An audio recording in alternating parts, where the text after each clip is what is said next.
Oui, shalom, shalom, shalom, peuple du Seigneur. Que le Seigneur vous bénisse tous au nom de Jésus-Christ. Ravi de vous rencontrer encore sur cette plateforme. Que le Seigneur vous bénisse tous au nom de Jésus. Toujours votre frère Caleb avec vous, faisant des vidéos pour booster votre foi. Aujourd'hui, nous parlons sur le fait de jouer avec la grâce du Seigneur. Nous parlons sur cette thématique.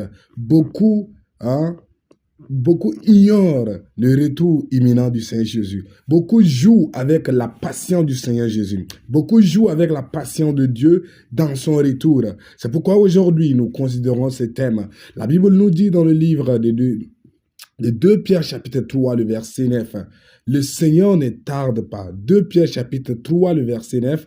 Le Seigneur ne tarde pas dans l'accomplissement de la promesse, mais il use de patience envers tous, ne voulant qu'aucun périsse, mais que tous parviennent à la connaissance de la vérité, que tous parviennent à la repentance. C'est ça ce que le verset dit. Le Seigneur ne tarde pas dans l'accomplissement de la promesse.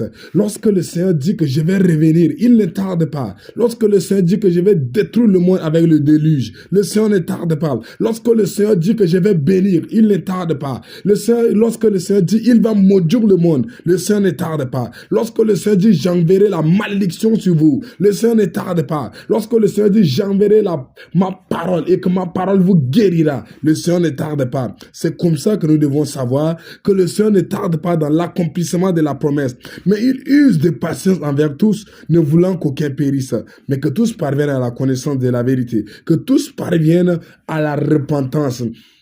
Si aujourd'hui, tu continues à vivre dans la pornographie, tu continues à vivre dans le péché, tu continues à vivre dans l'idolâtrie, tu continues à vivre dans l'initiation, tu continues à vivre dans l'excision, tu continues à vivre dans le péché et que la mort ne t'a pas pris et que le Seigneur Jésus ne t'a pas condamné et que le Seigneur Jésus n'a pas envoyé la malédiction, la mort dans ta vie, ne dis pas que le Seigneur Jésus est en train de mentir. Ne dis pas que Dieu t'a oublié, mais Dieu ne t'a pas oublié, mais il est en train d'user de patience.